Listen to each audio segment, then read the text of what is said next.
Hello, friends. Uncle Marv here with another episode of the IT Business Podcast, the podcast where we try to help you run your business better, smarter, and faster. This is the Wednesday live show. It is the last Wednesday of the month of March, my birthday month, and that is significant because one of the guests coming up also shares not only his birthday in this month, but the same date as mine.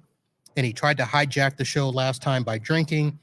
He'll probably try to do it again, but that's going to happen. Sean Lardo will be joining me in just a few minutes.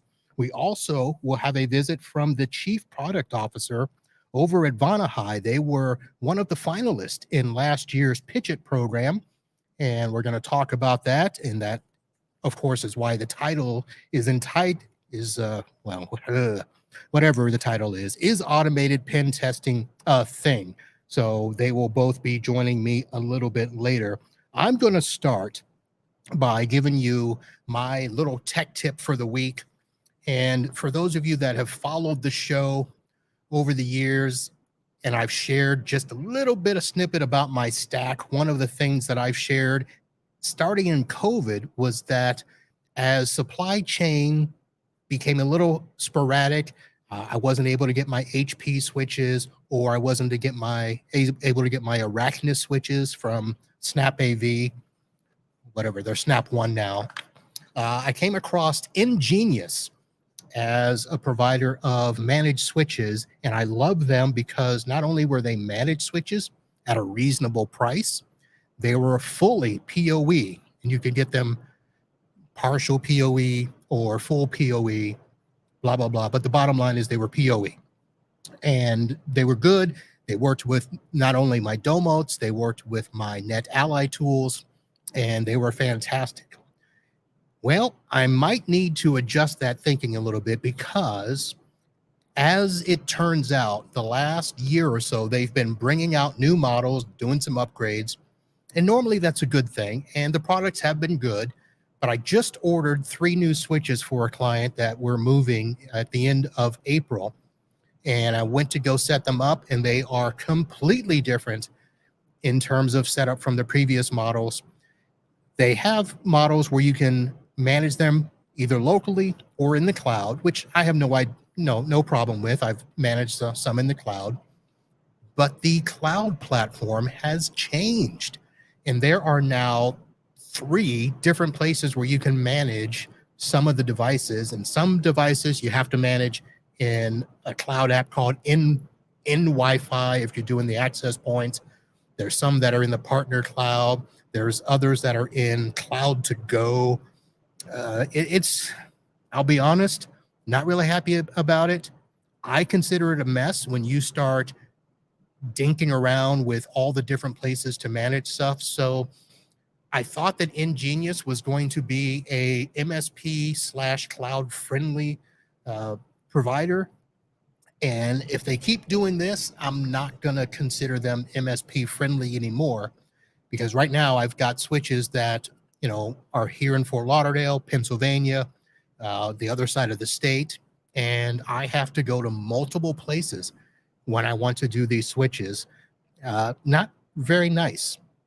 Ingenious. So thank you very much. Not really happy about that at all. And let's see, I do want to share one bit of news. So we're going to bypass the regular news thing that I do and talk about one of my stack members is Kaseya. And Kaseya is actually headquartered down here in Miami. And they've been trying to get me to visit.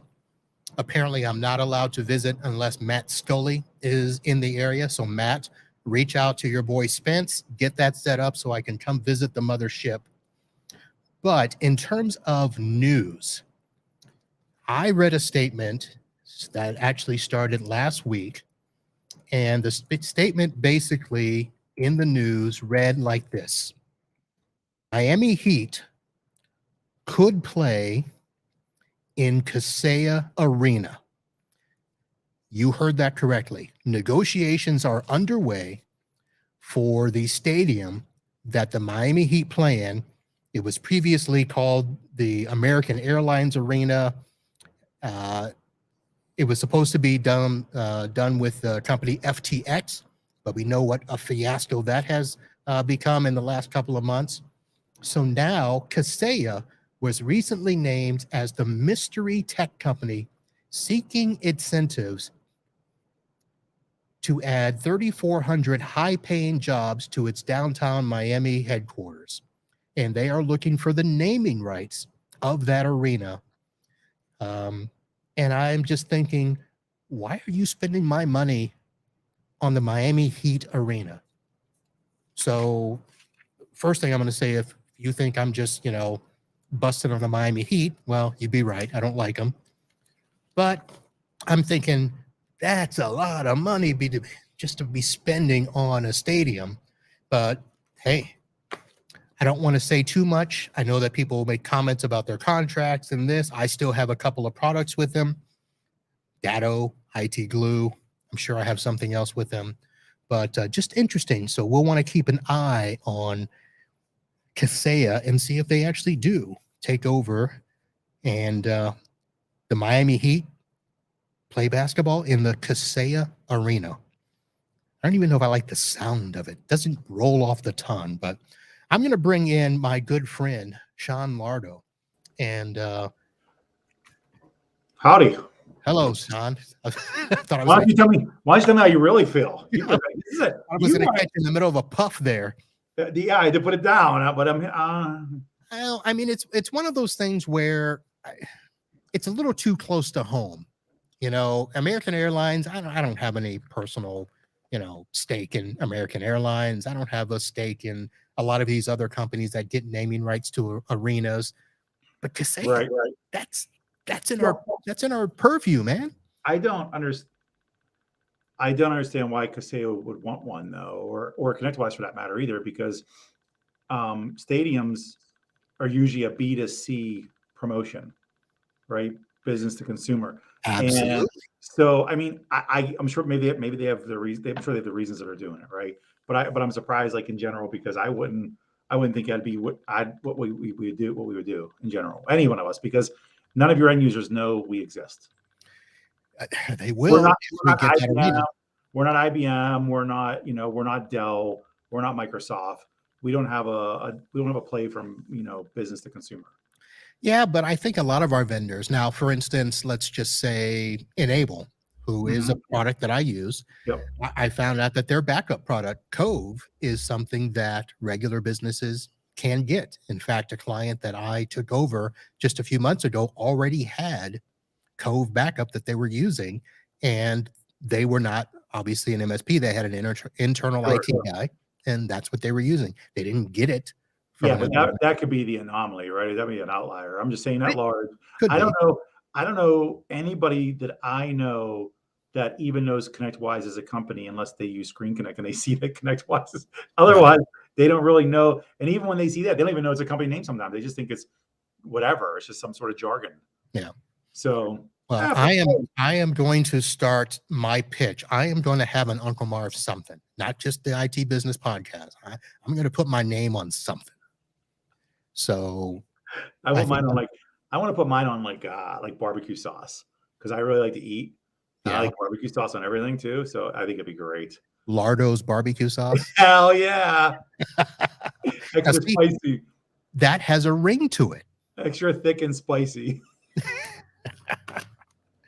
Oh my goodness. All right, my friend. Well, let's dig into some tech here. We've got some listeners, viewers watching the show, and I'm sure they're interested in what we're going to talk about this evening. So before we do that, let's talk about how you've been. It's been a couple of weeks. I know, right? Since our birthday. Yeah. That was the last time we saw each other. It was a birthday.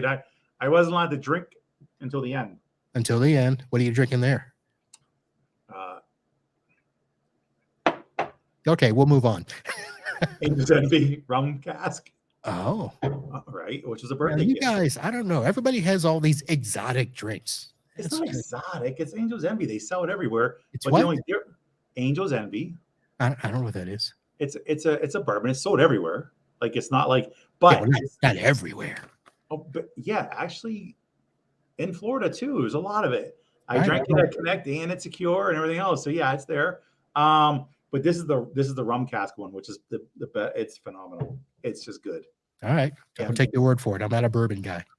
Although everything else is great, though. By the way, I was at ASCII last week in Atlanta, which I'll leave that part for you to talk to Key about when you bring him on, because he was there for his first ever ASCII. But yeah, and I'm getting ready to head to Chicago next week for the ConnectWise user groups meeting. This will be a big one. This will be one of the bigger ones of the year. So all users, that's all it is, all partner led. The entire agenda, all the speakers, everything was asked for from the partners. And where is that one going to be held? It's in Chicago. Well, outside of Chicago. It's never in the city because it's like a pain in the ass to get rooms there and then keep everybody together. Not if you do it at the Hilton. The Hilton's the place, man. I know. We were there together. I know. I like it there, but it's, I forget what the name of the hotel. It's like 5 minutes. It's like 5 minutes outside of the city, but it's Chicago nonetheless. We are all meeting there next week. It's literally a full day of everything, of workshops, panel discussions, every network. It's just a single day. Mm-hmm. Well, we get there the day before, and then we do an evening event with everybody, hang out, network, get to know each other. The next day, all day content, stay another night, talk about everything, digest, get together, do stuff like that, and then the following day head home. Like I said, it's all partner led. I think that's the important thing. It's the users, and it's all partner led. That's the important piece here. That's something we wanted to stress.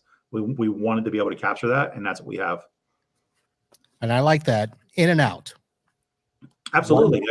And find time to be with your friends, because you don't get to see them too often, right? And so if you get some time, so we set aside enough time that everybody gets to be involved with something, learn some things, but also get to hang out. Sweet. All right. So I've gone ahead and put up on the screen for those that are watching live the link for Pitch It. And for those of you that are listening, I will have the link in the show notes, but we are here once again to talk about Pitch It 2023. The applications are open and you can sign up if you are an emerging vendor and you want to be a part of this.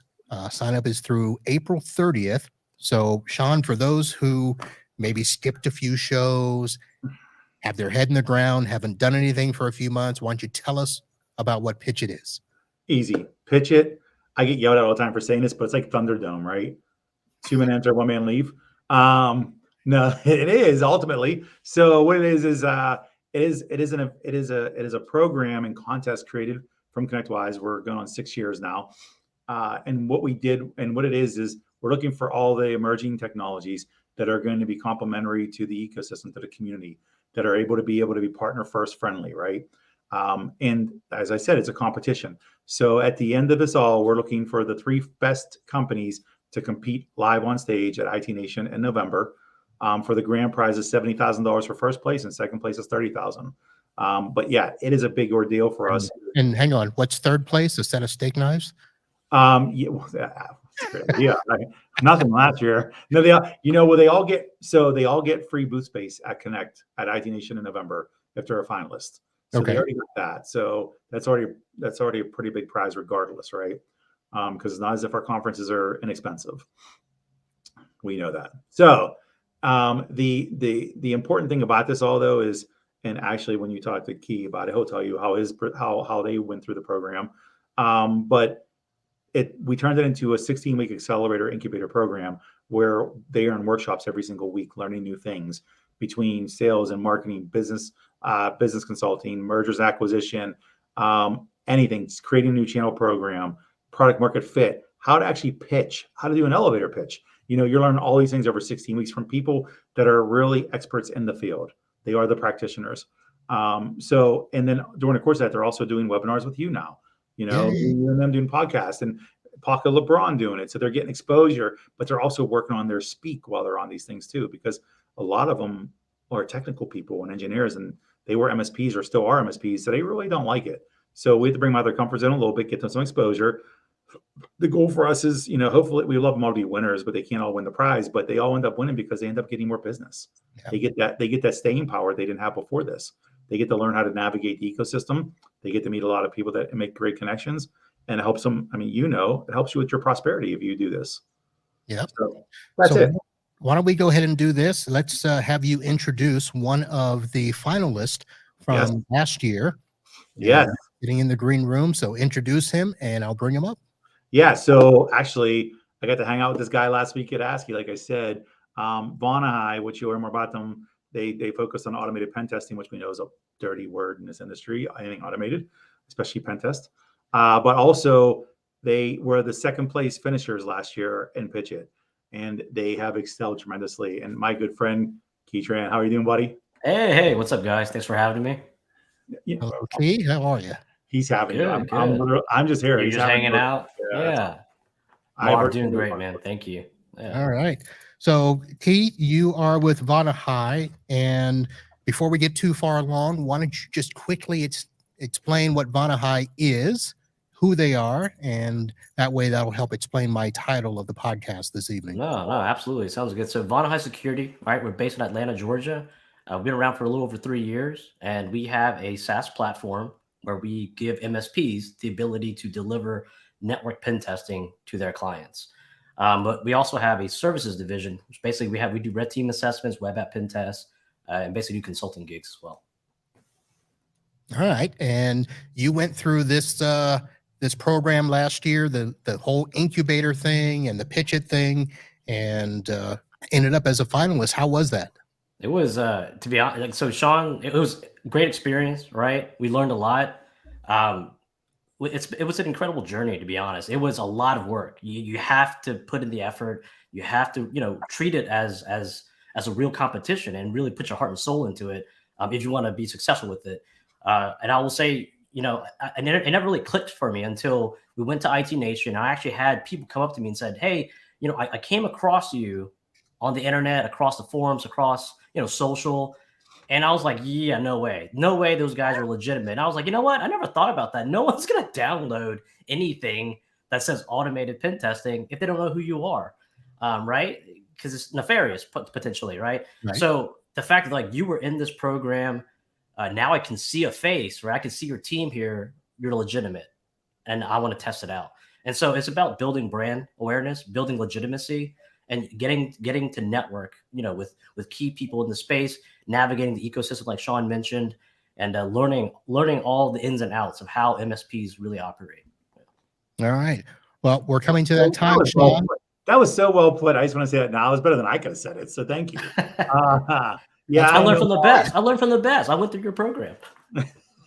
Yeah, that's why it's time to kick you out, Sean. So before I do that, is there anything you want to say before we put you back in the green room?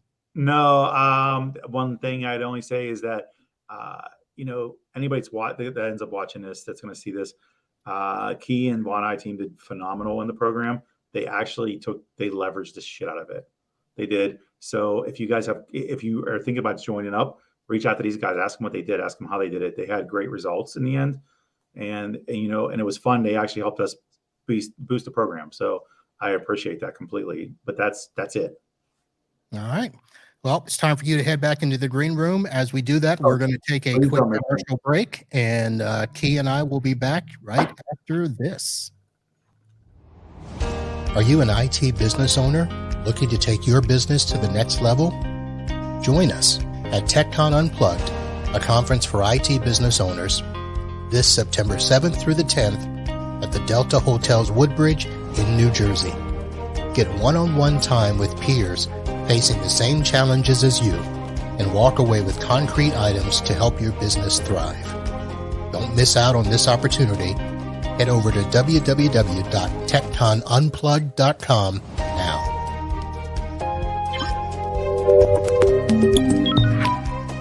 The IT Business Podcast is presented by NetAlly, the #1 ally of network professionals around the world. With With over 25 years of experience, NetAlly provides best-in-class tools and software that enable teams to plan, install, validate, and troubleshoot both wired and wireless networks. Their handheld networking tools can help your frontline technicians validate network connectivity in less than 10 seconds. Visit netally.com to learn more. Our live stream is funded by Computers Done Right. Are you tired of dealing with slow and outdated technology? Let their friends over at Computer Done Right in Venice, Florida help. Their expert team provides top-notch computer repair, virus removal, and technology support for both residential and commercial customers. Don't let technology frustration slow you down. Get your tech done right with Computers Done Right. Contact them today at computersdoneright.com. And thank you so much to our patron supporters, Tom, Kyle, Clark, and Synchro. I appreciate you and your contribution to the podcast. Your support helps me continue creating content that I hope you enjoy.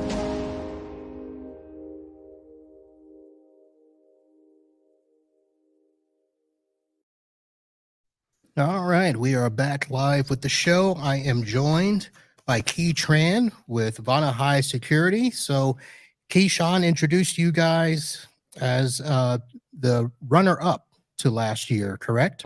That's right. That's right. All right. So kind of bummed that you didn't win? You know, it is what it is. Take your wins, take your losses. No, but in all seriousness, pitcher was great. We still won, right? And the team that came in first place, they're a great group. You know, we had fun working with them as well. Okay. Now, I should probably go ahead and get this out of the way. You actually mentioned it before, where the whole idea of automated pen testing. Now, I was part of a group yesterday that this came up. I did not tell them that I was doing a show about this until the very end, but there was a comment where they were like, you know, automated and pen testing shouldn't even be used in the same sentence. And that has been probably a thought in the industry for quite some time, that there's just no way to do it. It's too complex. There's a personal aspect that you have to be able to adjust and do stuff. So why don't we start with that and talk about this whole idea of an automated pen test? Yeah. So I usually approach this conversation a little differently, but I'm going to try something different this time. Okay. Have you used ChatGPT? Well, I was a little late to the party, but finally, yes, I have. Okay. So relatively speaking, the fact that ChatGPT exists and the ceiling of what's capable with technology has been blown off. What we do is relatively simple compared to that. So yes, automated pen testing is a thing, and we've done it. Now, you know, I'm not saying it. There's really only 4 companies in the entire world. We actually keep track of our competitors quite a bit, and there's really only 4 in the entire world that does truly do a network pen test that's automated. And it's because these companies like us, right? We didn't build this. You know, it wasn't a business person that built it. It wasn't a sysadmin that built it. It's a team of hackers that built it. People that's been pen testing for over a decade that built it. So for someone to come and say, hey, it's fake news. I'm like, yeah, but I mean, are you a pen tester? Have you tried it? Have you tried it? If you're not a pen tester and you haven't tried it, then right off the bat, you know, it's kind of hard to have this conversation because you might not understand how we were able to do it, but we were, right? So our team is primarily engineers and developers with decades of experience of pen testing. And we've taken that knowledge, taken that methodology, and we found a way to build out awesome logic and a SaaS platform that truly delivers a network pen test. And so for anyone that says, hey, it can't be, you know, it can't be true, I will agree that not all pen testing can be automated yet. So for example, web app pen tests, very dynamic, very, very complex. You know, we wouldn't never say that we've automated, at least not right now. But from a network perspective, going after AD, going after, you know, printers, workstations, anything on the network with an IP and a port, yeah, absolutely. We've already done it. Please come check it out. Now, is the pen test that you guys are doing, the automation, is it similar to what most people would say is a vulnerability scan?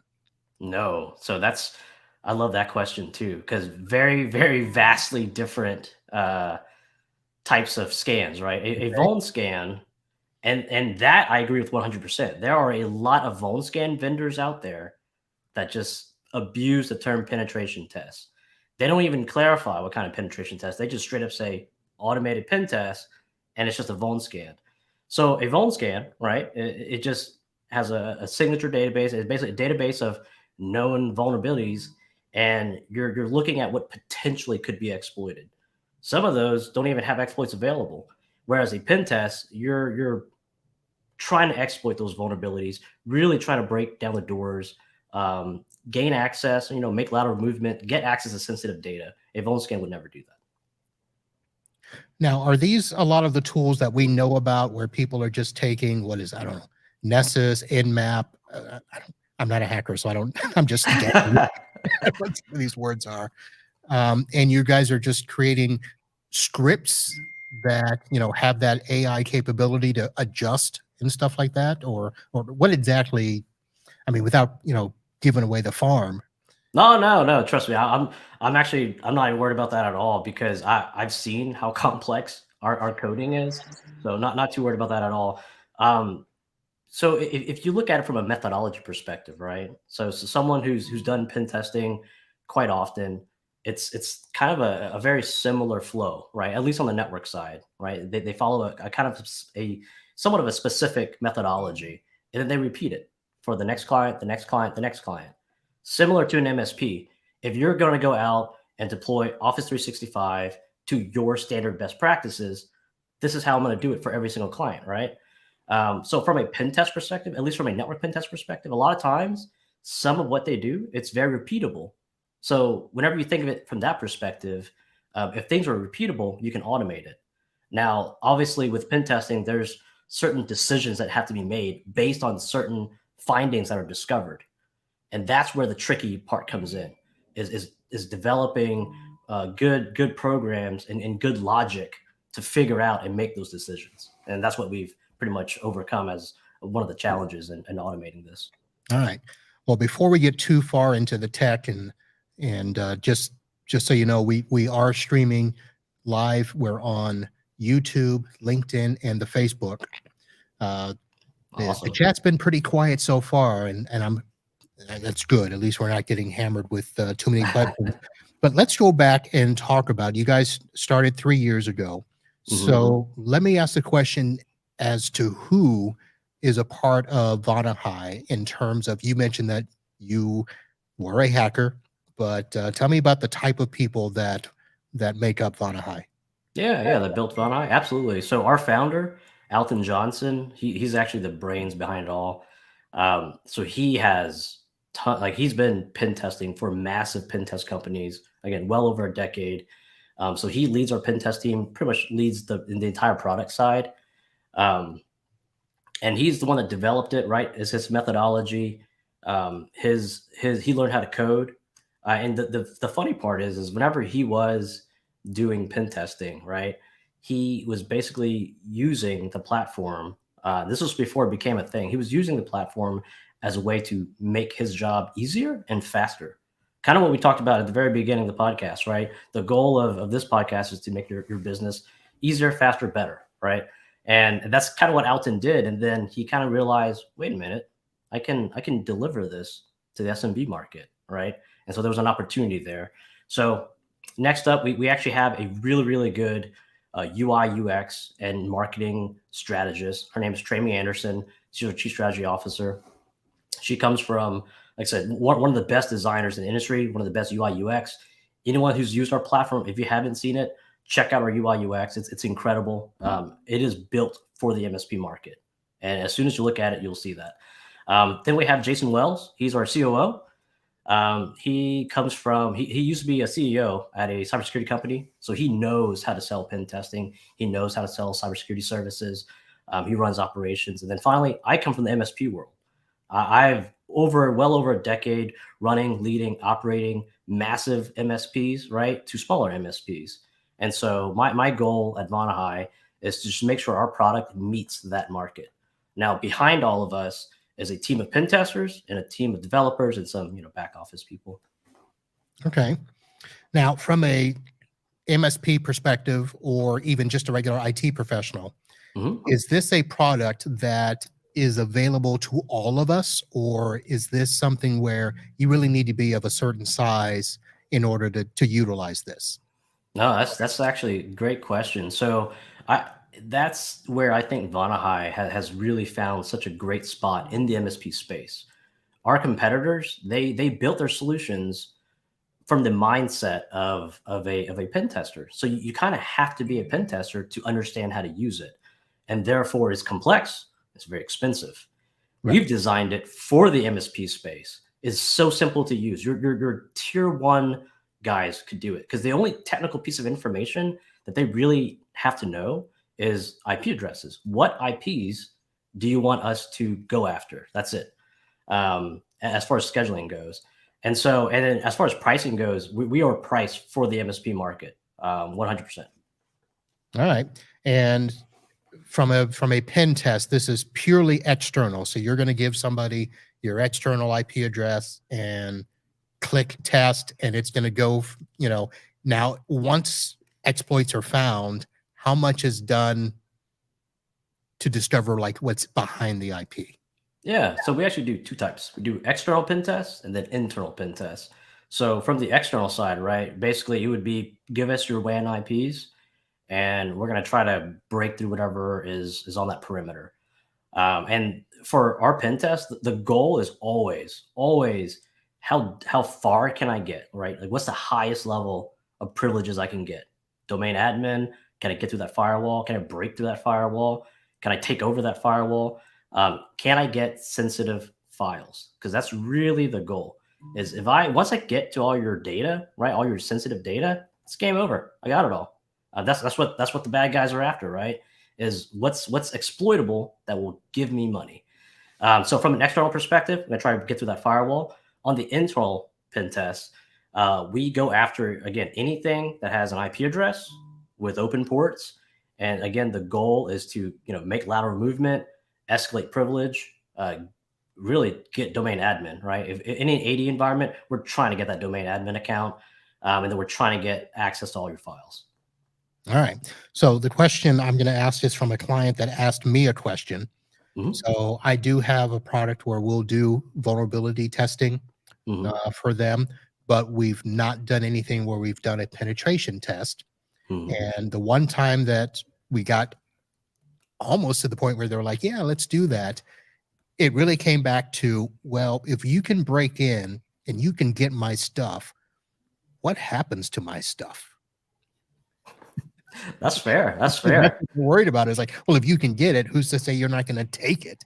Yeah. No, that's actually that's a really good point. And that's why I actually love our solution and the way we've designed it, because we get that question quite a bit. So obviously we're a United States-based business, and the last thing we want is to hold on to a bunch of liability, right? It's dangerous. We don't want that liability. So a traditional pen tester, right? And I'm not trying to knock on traditional pen testers here, but this is kind of the nature of how it works, right? A traditional pen tester, they might come on site, they might do it remotely. Ultimately, they're using a machine that you don't really have any control over, and then they're doing the pen test, they're grabbing data to create the report for you, and they give you that report. Now, who knows what they're doing with it? Yeah, they'll tell you they deleted it. They'll tell you their purge policy, right? Who knows? You don't control that device. Now, I could argue you don't necessarily control some of our stuff, but this is how we approach it. Whenever we do an internal pen test, we ask that we don't ask, you have to do this, but you have to deploy a single agent, a single probe on the network, and it's going to be running Ubuntu server. Now, it doesn't have anything crazy on it. We're not opening any ports inbound. The only port we need is 443 outbound, which is pretty standard, right? Just right. Web traffic outbound. It's just a Ubuntu server. The only thing that's loaded on it is a couple of dependencies that's for software that we need. And then the only call out is 443 back to our platform. Once an assessment starts, it pulls down two containers. One's Kali, one's OpenVAS for the VulnScan side. Once it starts, are those two products, by the way? Oh yeah, they are. Yeah, they're yeah. So Kali. No, sorry. No, so Kali Linux is a very well known like operating system with like a ton of tools used for pen testing and Okay. for assessments. Yep. But those two containers will do the entire assessment, and it will house all the data right that we collect to do the reporting. Anything leaving those containers back to our platform, encrypted, in transit at rest, and then also automatically obfuscated. So if we're able to get, password hashes or like plain text passwords, sensitive data, sensitive files, names, all that get obfuscated programmatically on the way out into our platform. And then the only data we keep on the platform is reporting data. As soon as the assessment's done, those two containers destroy themselves immediately. So now that Ubuntu host doesn't hold any sensitive data, the only data on our platform is going to be reporting data that obfuscates the sensitive portions, and it's also encrypted. And then if you don't want us to have it, you can delete it yourself right there on our platform. And it's funny because we have actually had some partners say, "Hey, I need you to restore the report." I'm like, "I can't. It's gone." And they're like, "Well, I mean, can't you restore it?" Like, "No, it's gone." Like in our documentation, it says if it's deleted, it's gone forever. And yeah, we don't have a way to restore it. So, all right, well, that's good.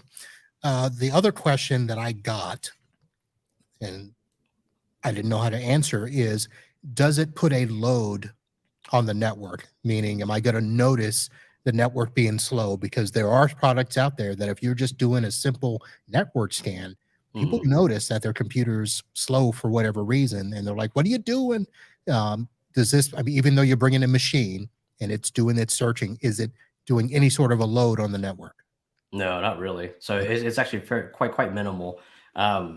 There's been pretty much like even from the external or the internal side, right? At most, that we've really typically seen is about 5 megabits per second.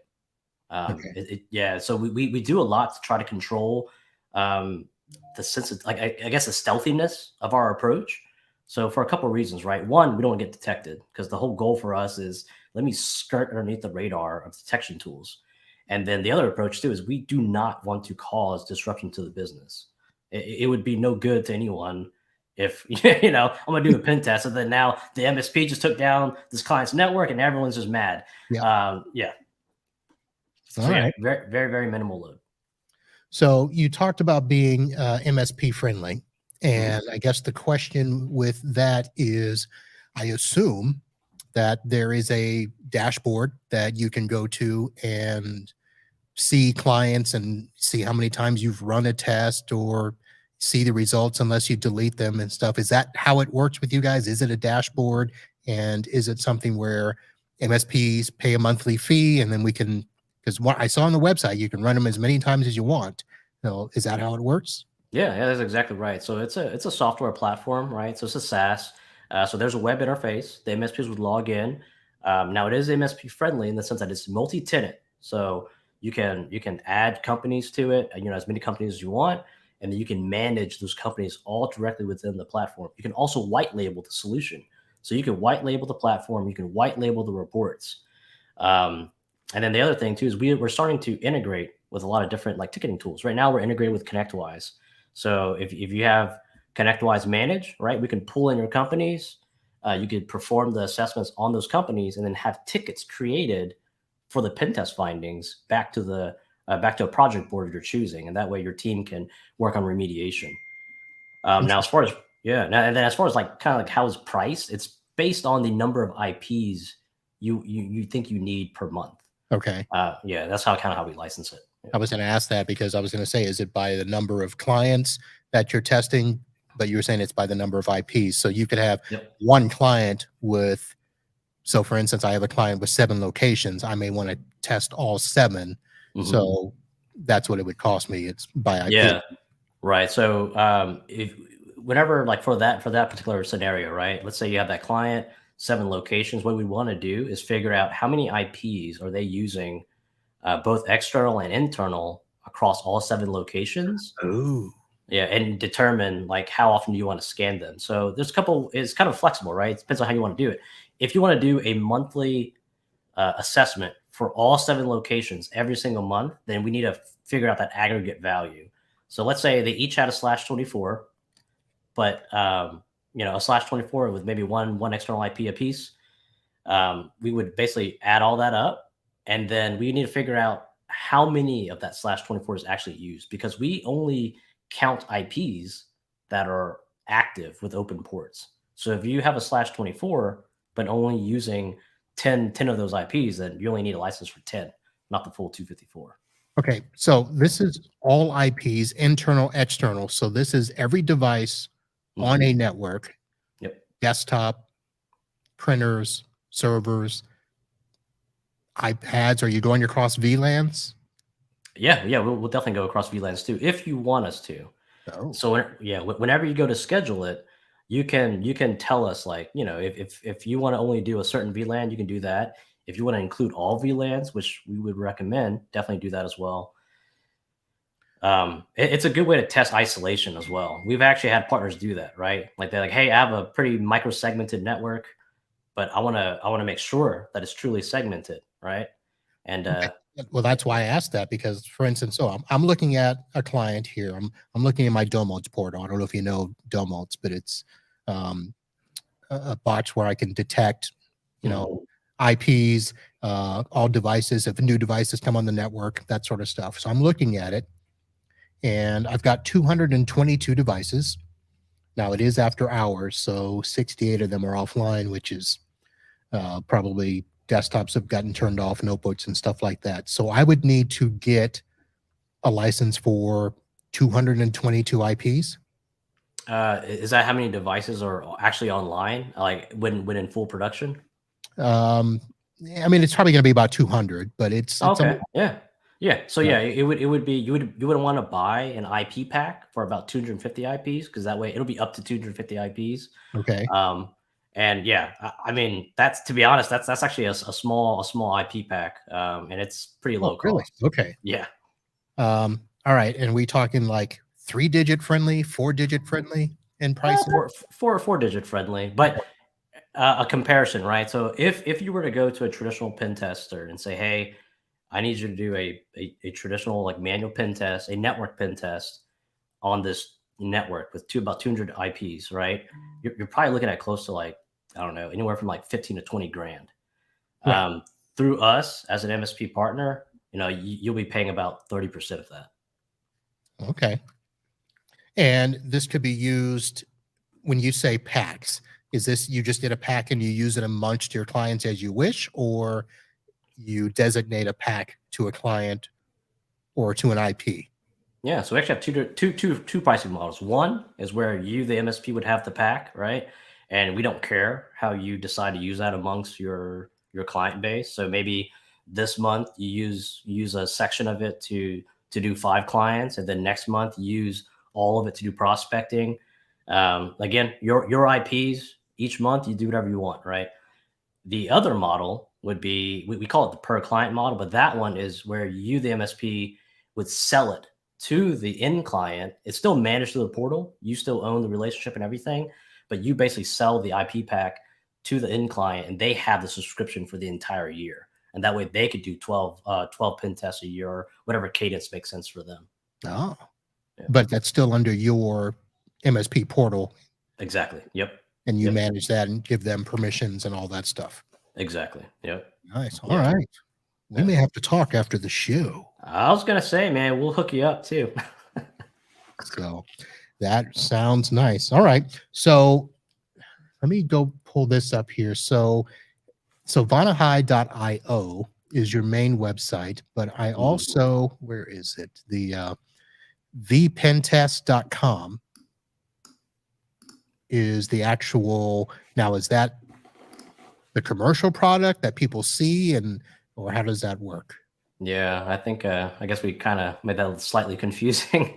Well, and it's, so Vonahi Security, right? We have, technically we have 2 products, or one product and a service. So vPenTest is our product. It's our SaaS platform. Excuse me. It's our SaaS platform, and MSPs use that to deliver network pen testing to their clients. But then we also have a services arm to our organization. So because, again, we have a team of pen testers. We're like, man, we're gonna put these guys to extra use here. So we do network pen testing automated through our platform. But sometimes we come across web apps. And if you need a web app assessment, like a web app pen test, we can provide that as well. But it would be a separate service through our red team. Yep. All right. So for all practical purposes, we need to tell people that are listening to this, if they want to get in touch with you, go to vonahi.io. Correct. Yes. All right. Yep. So forget what I just said about the other site. Go from there. Yeah, because it's actually vPenTest.io too, not vPenTest.com. But yeah. I just went to where, I don't know. Oh, I don't know gotcha. where my research team did that, and we did that. All right, Key. So anything, I mean, I know I asked a few technical questions, but again, from an MSP perspective, you talked about pricing, which sounds very nice. If you could just buy packs and use them as you want. You've got the ability to white label. That's cool. Mm-hmm. Especially now the white label is full white label, meaning reports. If we resell a pack to a customer, do we white label that portal that they could see as well? You can, yeah. So if you wanted to give your end client, if you will, access to the portal, you can do that. That way they can, pull down their own reports, look at their own assessments, and whenever they log in, it would be branded as you. All right, because I do have one Yahoo that would, always want to see it all day. Yeah. I'm like, look, just don't worry about it. We'll take care of you. Oh no, I want to go in, and what if I want to run it? I'm like, why would you? Yeah, it's like, that's what you have me for. Yeah. So, all right. Well, Keith, thank you very much. That's a pretty good overview. We're going to go ahead and bring Sean back on. Is there anything you want to say before we bring Sean back? Yeah, no, I just say happy belated birthday to both you and Sean. Thank you so much for having us on the show. Definitely check out Pitch It. It's an incredible program for emerging tech. And then obviously, please check us out as well at Vonahi. I know there's a lot of ambiguity in the marketplace with automated pen testing, but please try it out. We do free POCs for that reason. All right. Thank you. All right, folks, we will be right back after this. We've always defined ourselves by our ability to provide solutions, to do more with less. Build something from nothing. To make the unknown known.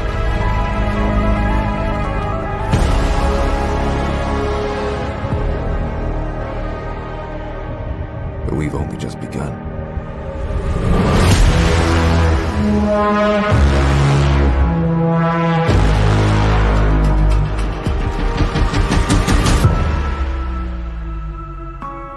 And we must never forget that our greatest accomplishment cannot be behind us,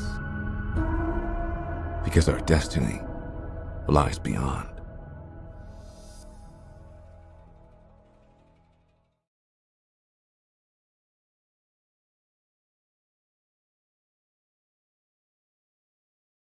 All right, ladies and gentlemen, we are back. That was a commercial. That's like, dude, PAX8, they just have really good video content. I'm so jealous. Because they got the godfather of the channel working with them now, man. Rob Ray is there. Yeah, but he wasn't known for like great video things. That's not his MO. I don't know. All I know is that dude showed up, video showed up, and he asked me to attend. So I'm going to announce everybody. I will be traveling west of the Mississippi again.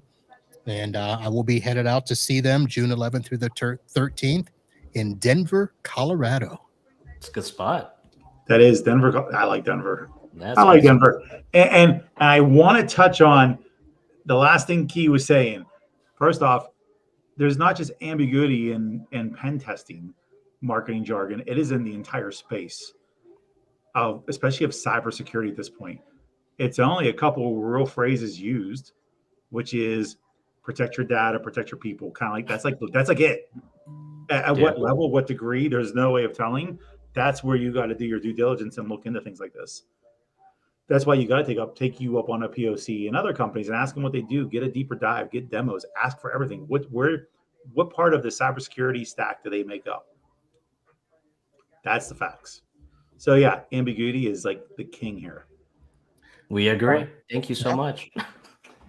Which is why I had to ask the question. But we know that you get asked all the time. What's the difference between a pen test and a vulnerability test, or sort of stuff. Oh yeah. So let's talk a little bit about this. During the course of us being on this show, this is what I was saying about how good that Vonahi is done. They literally are posting. Don't forget to check out the webinar, the live stream happening right now on Uncle Mar's podcast. Not many of the vendors ever do that. I post while I'm in, but yeah, no. I don't know many that do it, and so it's impressive. Well, and that's good for an emerging vendor who, a lot of them don't know what to do. And I'm assuming a lot of it has to do with going through the program last year. You're talking about, pitching yourselves properly to the channel, to the MSP market, and putting forth the right message. And the fact that, hey, we're out here, we're listening, we're paying attention, and we're going to do right as best we can. Absolutely. It shows. Key actually touched it a little bit. For emerging vendors, when you come out, it's very difficult to get your footing. For people to give you the time of day, sometimes, right? It is a long haul, and it's expensive. So really, what it turns into is, if you look at the evolution of businesses, at one point, if you didn't have a brick and mortar store, you weren't nobody. You were nobody, right? It was nothing. But then it turned into you had to have business cards also. Then you have business cards, right? And then you were something. And then I was like, do you have a website? You weren't unless you had something, right? So all these years, there's always been some sort of piece that was the anchor to you being credible, right? Perception wise. And it's about who you know sometimes, as far as who you're co-branding with, who you're co-marketing with. Who says you're good? Who says you're worthy? And that's a challenge. And so Vonahi did a great job navigating the space with us when they were in it. And I know that they doubled their MRR during the course of Pitch It, just from being able to just from taking advantage and leveraging everything we gave them. So it's impressive. Well, I will say this as an old timer in the industry, and I would be one of those people that it's like, you've been in business how long? 3 years? Yep. Yeah. Wait. Call me in a few. That's a legitimacy factor to it, right? Because they're like, I don't know, you might just disappear tomorrow, or you might be doing some weird stuff with my data. Hey, clients did it to me. When I got started, they're like, oh, it's just you and in your little 1999 Dodge Neon. It's a reliable vehicle. It's actually not even a reliable vehicle. It's not. That is literally what I drove. It was reliable at our time. And I had a client that finally one day said, dude, you need a better car. So I love it. I went Jeep and never looked back. Really? Yep, that was it. So that's awesome. Oh, Sean, you know that sound, don't you? It is time for Florida Man. And man, I have a story for you tonight. We're not going to do Florida Man versus the world. I will just read a story, and I have to save some because those tech bar guys do a whole thing, Florida Man or not. And I'm going to be on their show tomorrow, by the way. Good for you. I'm one of the founders of the show. Really? Yeah. I saw you on there. I didn't know you were a founder, though. Yeah. It was Ray and I that founded it. He dumped you, huh? Yeah. Oh, when I left IT, yeah, it just made sense. He wanted to, which is fair. He wanted to keep the brand rolling for him. And, and also one thing he's always done very good at is the company and industry agnostic aspect. So to have the ConnectWise evangelist as the co-host would have been, even though he still would have been agnostic, it's the optics of it wouldn't have been good for him. So very smart. All right. So what I'm going to do tonight is I'm just going to read you a Florida Man story. The owner of an orange C8 Corvette is facing charges after allegedly intentionally striking a man with his mid-engine Stingray this week in South Beach, Florida. According to a witness who talked anonymously to 7 News Miami, the incident started when a man walking his dogs apparently became angry with the Corvette driver for running a red light, and the 2 men subsequently engaged in a scuffle on the sidewalk. These 2 guys engage in a fight, and the guy with the dog reacts. He punched him a couple of times, gives him the knee. The dogs tried to attack him. He pulled the dogs out. So then the Corvette driver, who can be seen in the video wearing dark red hospital scrubs, then walked off, climbed into his Corvette, and made a U-turn on the sidewalk. And the guy went back and tried to run over the other guy with his car. Wow. Yeah. That's one thing I always say about you guys, you people down there, is you're lots of love. There's so much love there. So much that you guys need to keep going after each other. You can't get enough of each other. It's amazing. No, we're going to be spreading our rings soon, man. We got Florida Man on Netflix, so watch out.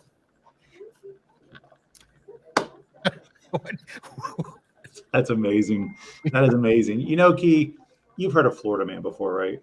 I actually have not. Oh my God. How Mark, where have these people been? Listen, here's the thing. People they just for some reason don't remember.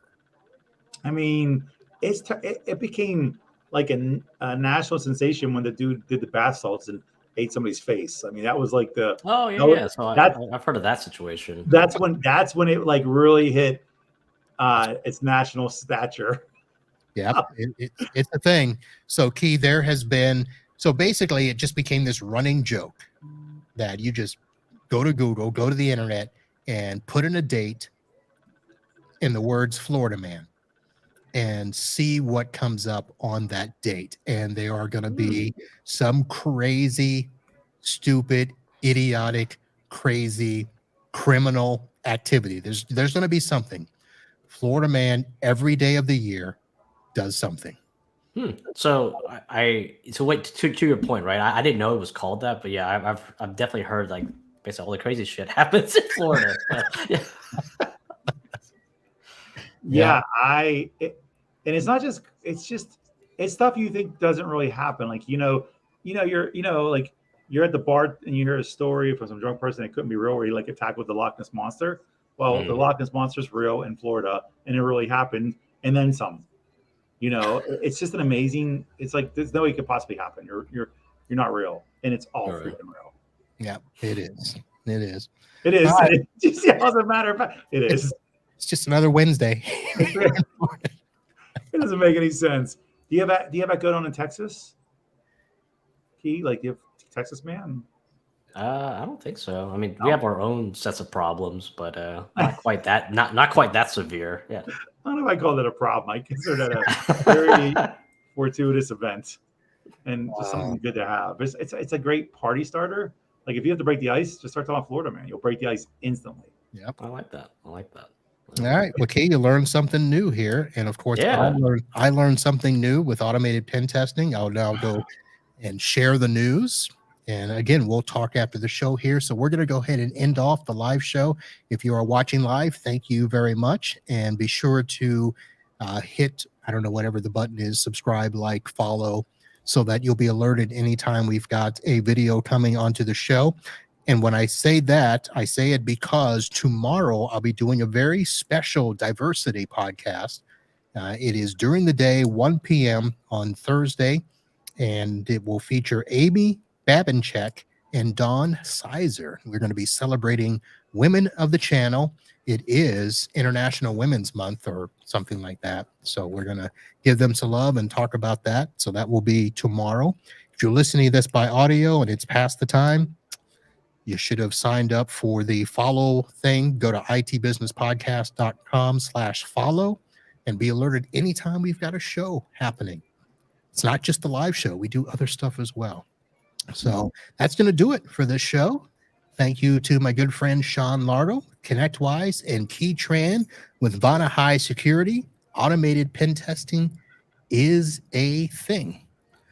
So, guys, thanks a lot. Thanks for hanging out. Thank you. Yeah, thank you. We appreciate it. All right. And for the listeners out there, we'll be back next week. Live show, same time, same channel. See you then. Holla. Toodles.